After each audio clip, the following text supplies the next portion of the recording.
Welcome to Data Science Now, a podcast by Closter with your host Fabio Vasquez. Today we'll discuss how and where to collect the right datasets to solve a business problem, including great tools to help you with the process. Follow us on social media at Closter Team. This is Data Science Now.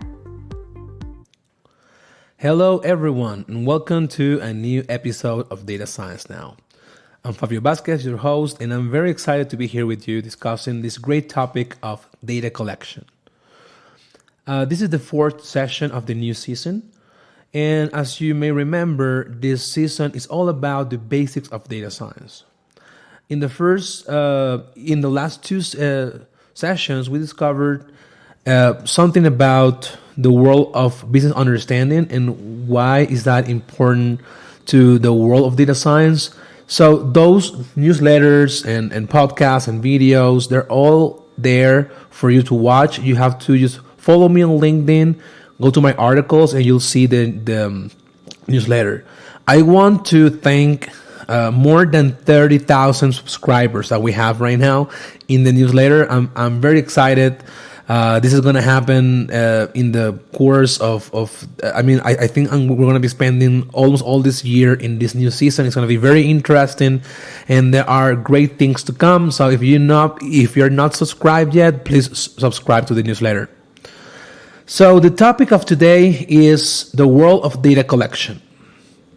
I'm going to be trying to explain how this fits the world of data science after we understand the business. And this is very important. Remember that each one of these sessions we're going to be having from now, they depend on you to understand the business, the context, the project you want to do. So if you want to be sure that you understand all of that, make sure to watch the past episodes and read the newsletter to get more information. So I think the first question we can ask is, what is data collection? So I'm going to define data collection as the process of gathering and measuring information on variables of interest in an established systematic fashion that enable one to answer queries, state research questions, test hypotheses, and evaluate outcomes. If you're just here, I'm going to read it again for you. So, data collection is the process of gathering and measuring information of variables of interest in an established systematic fashion that enable one to answer queries, state research questions, test hypotheses, and evaluate the outcomes. So, data collection is a process where after you understand the requirements for the project, after you understand what's going to happen, or what's the goal of the project, what's the idea of the business, what they're trying to solve, then you go there and try to look for data. And that can be internally and externally. I'm going to be talking about that later in this session, but most of the data will come from your internal processes. And that data has different types. So before going into the types of data we have, let me tell you an idea that is very important in the concept I gave before. There's a portion in the concept that says that we're doing that in a systematic fashion, and that is very important. Data collection is not just trying to get data out of nowhere without a process. You need to do it consistently. You need to find a way of doing it so it's easy to understand what you're doing, and the process can be documented.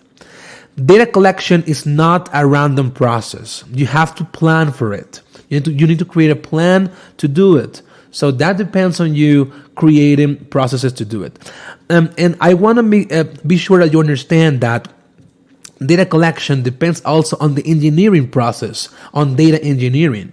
The data scientist alone could be able to do some things, and that we will discuss later, but this also depends on people like data architects, like DevOps specialists, data ops people, data engineers, back-end developers. All of these people will take some role in the process of data collection. as a few days ago, I posted on LinkedIn that in a data science project, you need much more than just a data scientist. And that's completely true. Even though if you're a small company and you're starting in the process of data science, and you will be putting a lot of pressure and things to do to a data scientist, if you really want to create a good system to enable the systematic decision making that data science creates, you need a lot of different people and with a lot of different expertise that can help you build the system. By the way, if you have any questions while I'm talking, please post them on LinkedIn and I'm going to be able to reply when we end the session. So we have established what is data collection. So what are the goals of data collection? That can be one of the different questions. And the goals, and I'm taking this from the team data science process. This is the one of the methodologies for doing data science created by Microsoft. And they say that the goal of data collection, that they actually call data acquisition, is to produce a clean, high-quality data set whose relationship to the target variables is understood. Also, to locate the data set in the appropriate analytics environment so you are ready to model. You also want to develop a solution architecture of the data pipeline that refreshes the score and scores the data regularly. So one of the ideas of data collection and the goal of data collection is not only to understand better the problem, but to solve the problem. Normally, we have a target variable in data science. That's not the case for every data science project, but most cases, data science will take into account the world of modeling and machine learning that we'll discuss later in these sessions. But when you do machine learning and you do modeling, you normally have a variable in mind that you want to predict. So the idea of data collection is to be able to select the features that are going to enable you the process of modeling so you can predict something. So the very first step of data collection is try to understand where you have the data. And the data can be very widely spread in a company. And so in this process, you need also people that can tell you where's the data, where you can find it, how can you access it, and how can you interact with the systems that are storing the data. Sometimes also you need to get new data. You need to find new sources of information. And so normally we split this process. I have a question here. I'm going to be reading later. Some of the process is you have to collect new data. So that is done in very different ways. You can do surveys. You can try to collect data from external sources.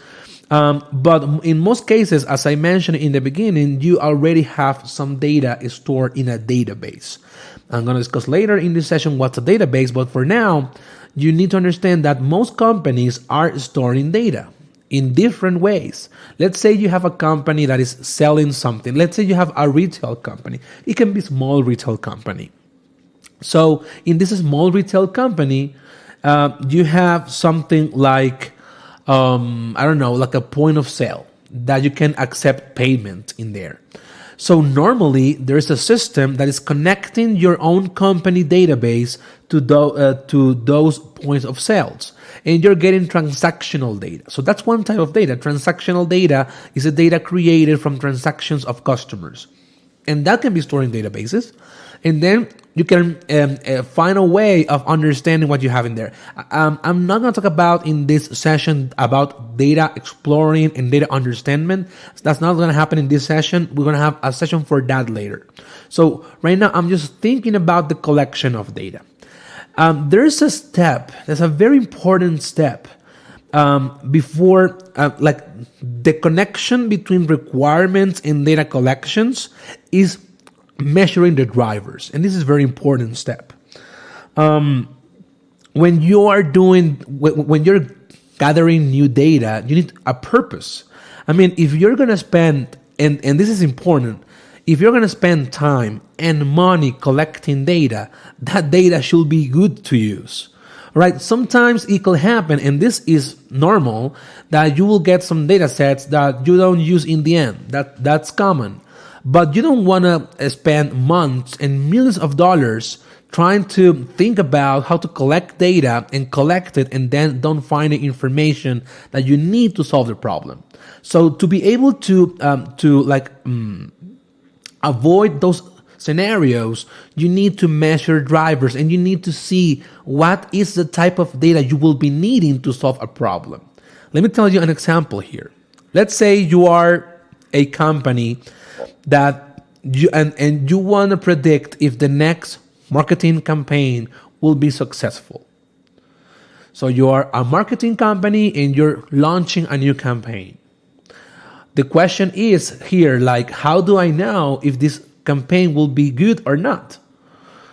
And so you start thinking about data collection. Which data can I use that will help me predict if the new campaign will be good or not?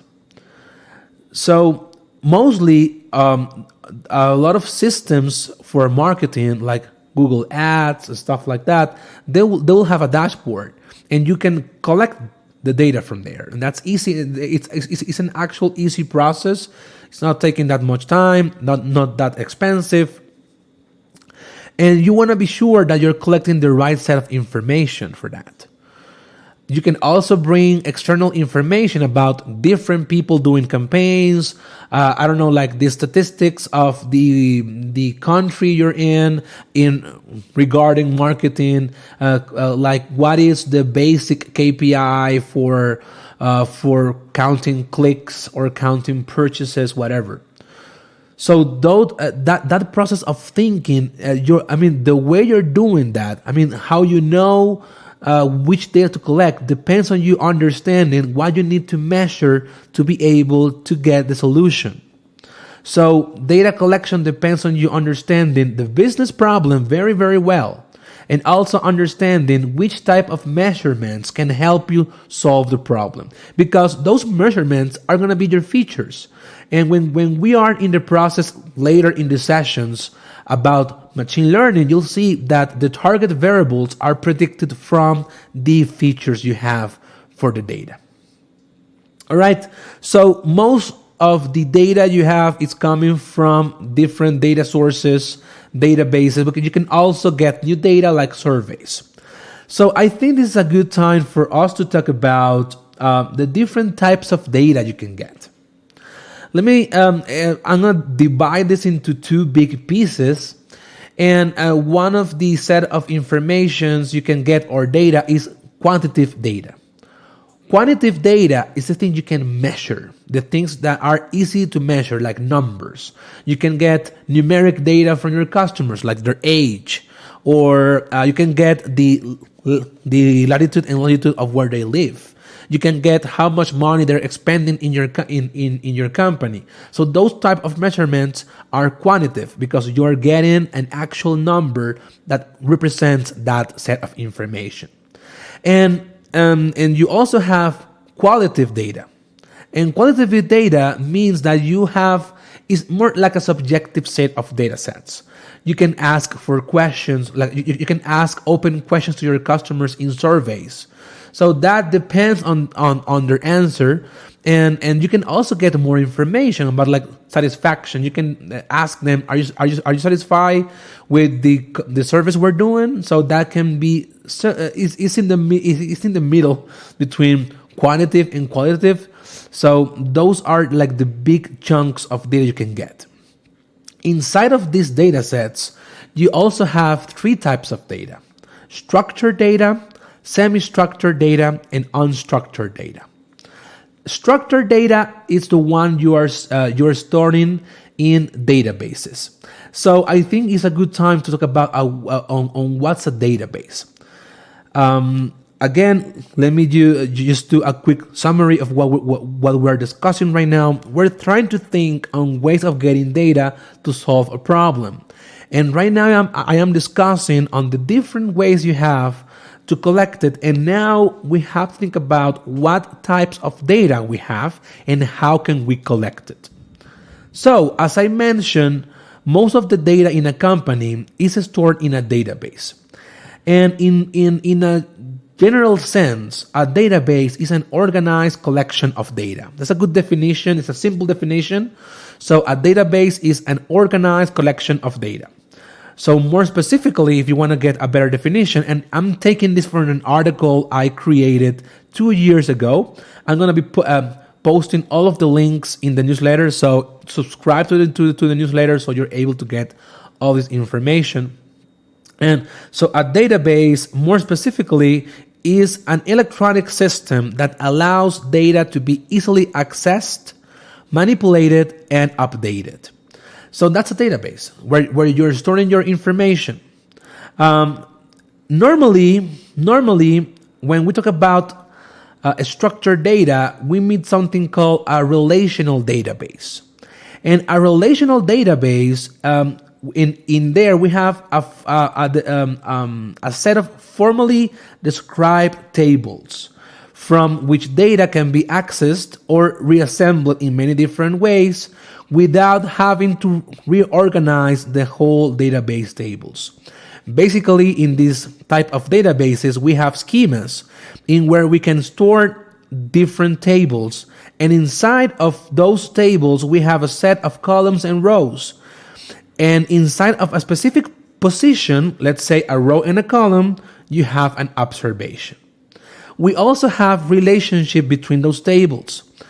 So that is a relational database. It's a system where we're storing tables, where we're storing information in an organized way because we know the names of the columns, we know the names of the tables, we know when we see an observation where it's coming from, and we also have relationships between our data tables. Most companies rely on relational databases. Most of them depend on the concept of relations between tables, and all of their information is stored in this type of databases.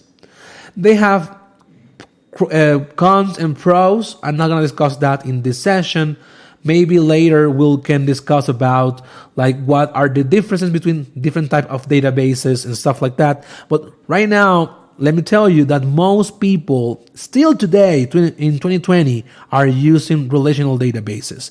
And the language to talk to them is SQL or SQL. So if you want to be a good data scientist, you need to know SQL. All right. And I cannot stress enough how many people are going into advanced libraries, TensorFlow, Python, all these great things that are actually useful. But if you don't know SQL, it's impossible that you will get information in most companies. So it's important that you know SQL before going into a more advanced system. All right, so most data is stored in databases, and most databases are relational. And when we talk about those type of information, we normally talk about something called structured data. What is semi-structured data? Well, when you open Excel or you open a CSV file, something like that, that can be considered as semi-structured data. Why? Because you do have a structure, you have columns and you have rows and you have the names of the columns and you have stuff like that. But you don't have all of the operation, all of the system of connect tables. You don't have all of these things about primary keys and foreign keys that are depending on structured data. So semi-structured data are just tables in Excel or in Python, pandas, columns, stuff like that. So that is semi-structured data, and it's actually very common in companies as well. I think most data, right now for most projects in data science is semi-structured, where you have some data frames that we call them with some information about a system where you have features that can help you predict a target variable. The third type of data is unstructured data. And unstructured data is everything that doesn't have a structure, like plain text. If you are downloading tweets, that is a set of unstructured data. If you're just getting the text of a tweet and you have 1,000 tweets in your in a text file, that is unstructured data. Let's say you're gathering voice data, like you're recording people's voices. That is also a set of unstructured data. If you have videos, that is unstructured data. Videos contain information, and that information can be useful for your company, but it is unstructured. You don't have a way of structuring that. Music is unstructured data. So all of this set of information where you cannot define a schema and you cannot define a structure for that, that's unstructured data. I read a few years ago that almost 80% of data sources in companies are unstructured, and not a lot of people are using that data because it's not easy. So that's why we're very lucky that in this past 2-3 years, there has been a great and a tremendous momentum on creating libraries and systems to understand unstructured data. We may discuss that later, but for now, think about that you have these 3 types of data. So now we know which type of data we have. We have quantitative data, we have qualitative data, we have a structured, semi-structured, and unstructured data. And we know that this data can come from like surveys, or it can come from actual point of sales or sensor data internally from the company. So normally when we think about all of these things, we need to think about something very important, and it's the ethics of data collection. And so the ethics of data collection is something that I won't have time to talk enough about it in this session, but I'm gonna be putting more information on the ethics of data collection in the newsletter. So hopefully as soon as possible, when we have download all of this and we can put it on YouTube and on Spotify, you will be able to get the newsletter, and you'll get more links and videos on the world of ethics of data collection. But the ethics of data collection, it's important because, and it's going to get more and more important in the future, because we now have regulation for data science. Now we can, there's a lot of countries where this regulation is very, very hard. And you need to understand those type of regulations, because if you're getting data from your customers, there's a lot of things that you need to take into account. Like, get proper consent from your audience. If you're collecting data from people, you need their consent. And this is important because a lot of us, in 5 years ago, we were much more free to do whatever we wanted with people's data. Now it's not the case. And I think this is a good thing, because, we're also people and we want our data to be safe and we want our privacy. So you need to get consent from people and to be able to really have a legal way of storing their information. You cannot rely exclusively on third-party data, and if you depend on third-party data, you need to know where that data is coming from.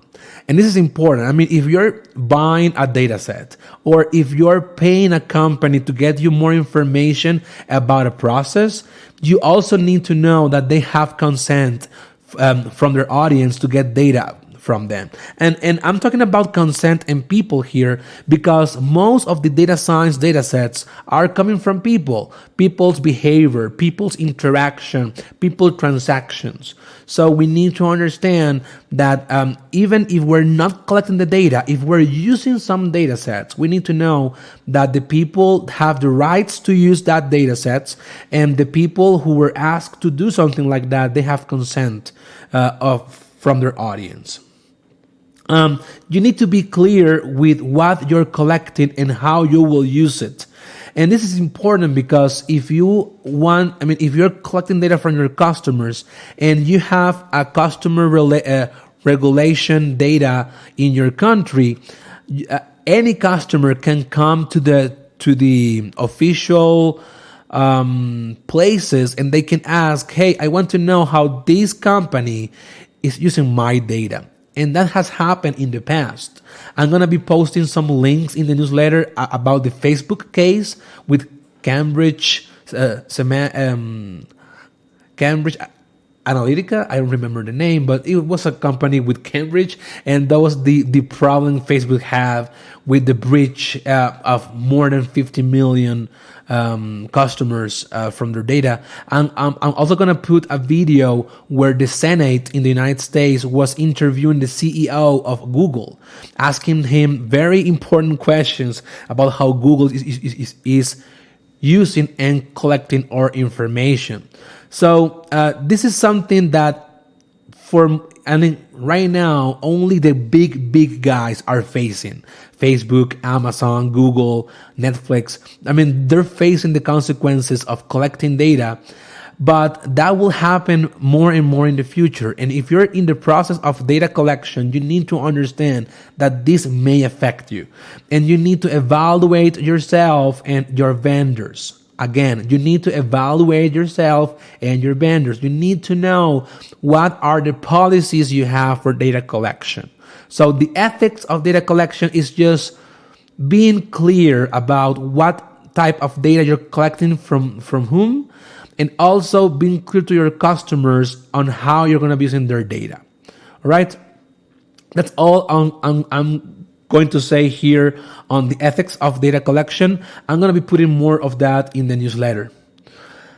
Now I think I want to talk about two final points. One is creating data sets from scratch.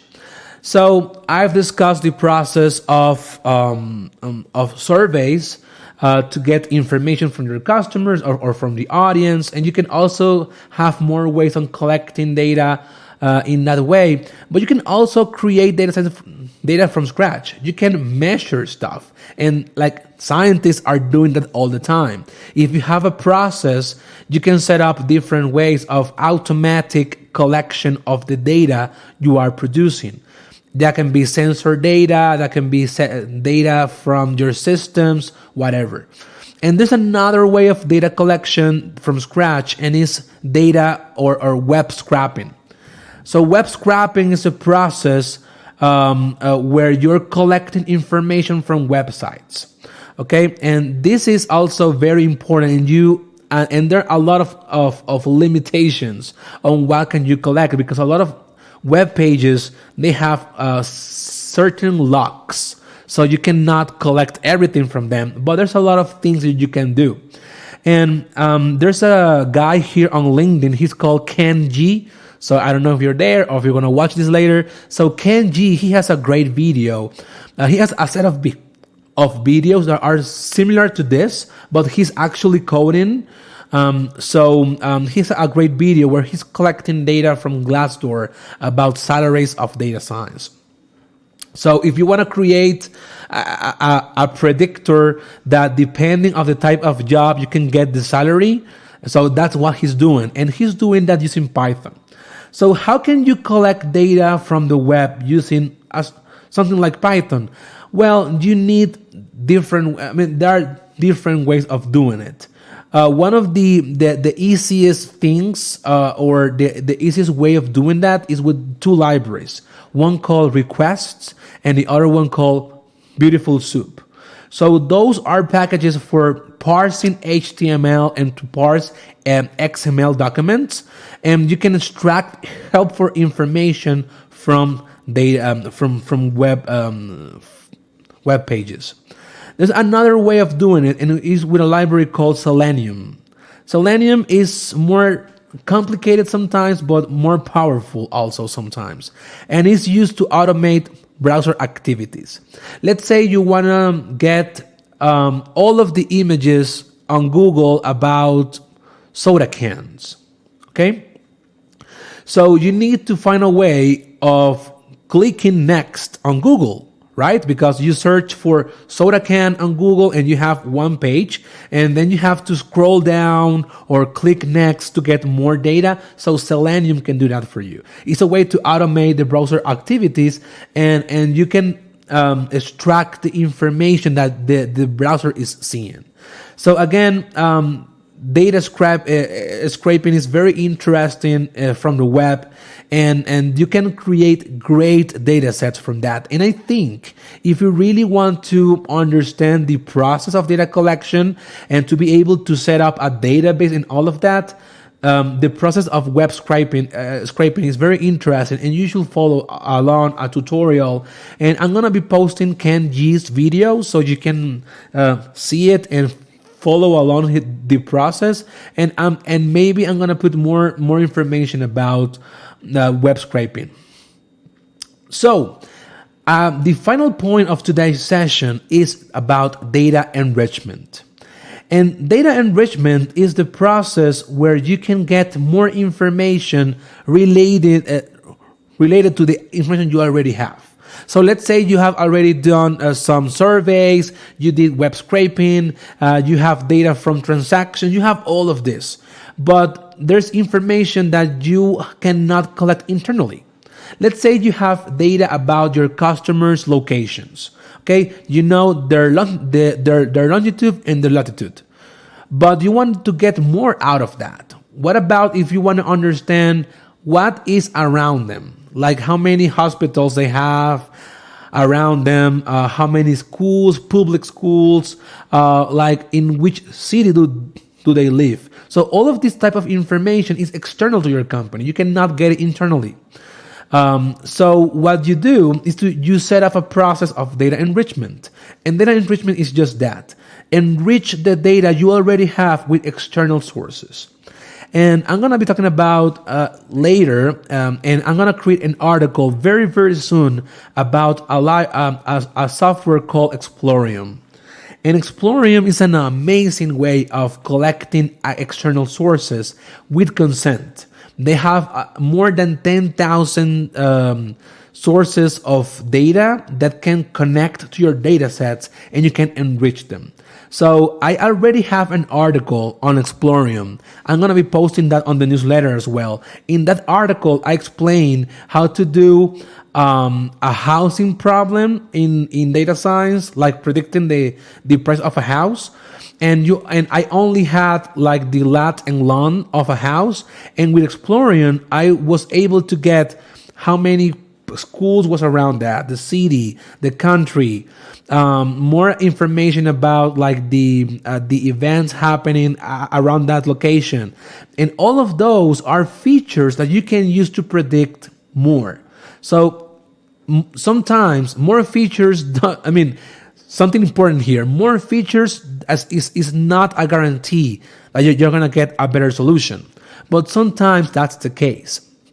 Sometimes if you get more information about your features and your data, then you can get even more accurate solutions to what you're trying to predict. So Explorium is one of the best ways I've ever found to be able to enrich data. And data enrichment is actually a step in data collection because you're collecting more data.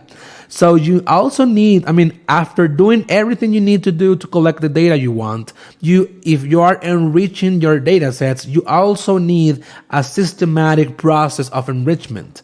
You need to know that the data you're extracting from external sources is not changing.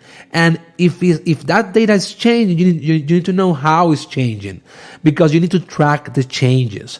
Tracking the changes of your data is huge and important. And one of the processes of doing that is called data version control. Data version control is a process we have. It's like the Git of data. And I do have a set of articles on data version control. And it's also very important because if for some reason your internal data or your external data changes, you need to find a way of knowing which change that was. Because if the change is huge, that can impact a lot on different processes that will be seen in next sessions. So data collection is just not a random process. I'm just closing the session right now. I want you to understand that this is not a random process that will happen by accident. No, you need to understand first the business, first the context of the problem, have an idea of what is driving the problem, maybe create some hypothesis that you think that can solve the problem. And when you have your requirements, then you go to collect data. That collection can be internal or external. There are different types of data you can collect. Also, that if you are collecting data, you need to be sure that you are able to do it, all right? That you have consent from the audience, that you have all of the regulations in place to do that. And finally, if you are, you can also create data from scratch, like web scraping, or also something like surveys. If you're also doing data enrichment, that I really think you should be doing data enrichment from external sources, you also need a way of systemizing that process, of automating the process of data enrichment. And one of the ways to do that is with this tool. It's called Explorium. And again, when I publish the newsletter, I'm going to be posting there the article that I already have. And I'm going to be creating a new article on Explorium very, very soon about its capabilities on data enrichment. So data collection, a fun process, but you have to take into account a lot of different things. I want to thank everyone for being here. I do have a question here. Where are the best practices you will suggest to have these data cartridges to speed up your data collection process? This was asked by Marcelo Martinez. So data cartridges, I want to be sure that I understand your question. So a data cartridge is something like, okay, I'll wait to store it. Okay. So there's something I didn't discuss in this talk, and it's about something called data catalog. If you really want to do a good process of data collection, you need to have a data catalog. You need to know where the data is. And one of the processes for this is called data management. So data management and governance are very important. And so I won't have time to discuss best practices in here, but I think I can tell you that if you really want to do a good process of data collection and have a way of dividing your cartridges in different processes, you need to have a good data management system. You need to have data governance. You need to have maturity of that. And I mean, to be mature in data governance, you need a lot of data literacy. And this is important because that should happen in every place of the company. I mean, if you really want to have information about who's the owner of the data, who's collecting the data, how they're doing it, data quality, and all of that, you need a good system for data management and also for data governance. That's going to be discussed a lot later because if you remember when I talked about the basics of data science, I want to be sure that you understand the process of data science, and then we'll discuss like the things that are around the process, like security, governance, data operations. All of that will be discussed later. So I think in a few months, I'm going to be discussing more about data governance and data management. Right now, I can tell you that if you really want to do the process of data collection right, you need to have those processes automated and have good people that can tell you how all of that is being done. So with that, I want to end the session. I want to thank everyone for being here. It was a very interesting session. Make sure to follow us on YouTube. We're going to be posting more things on YouTube that are going to be outside of this podcast as well. So make sure to follow Closter on YouTube. You can find Closter. You can just search for that and you can subscribe. You can watch all of the episodes that we have so far. You can also listen to everything we have been doing in Data Science Now as a podcast on Spotify, iTunes, Google Podcasts, and even more places. And also remember to subscribe to the newsletter here on LinkedIn. We already have more than 30,000 subscribers, so don't miss it. Don't lose. If you subscribe, you're gonna get an email a week with all of this information written in a big piece for you, and you can get more information and you can join more people in the process of learning data science. So again, thank you for being here. I wanted to thank my team, the Closter team, Gabriel, Eileen, and Hazel. And I'm going to be seeing you hopefully next week with a new episode of Data Science Now. See you soon.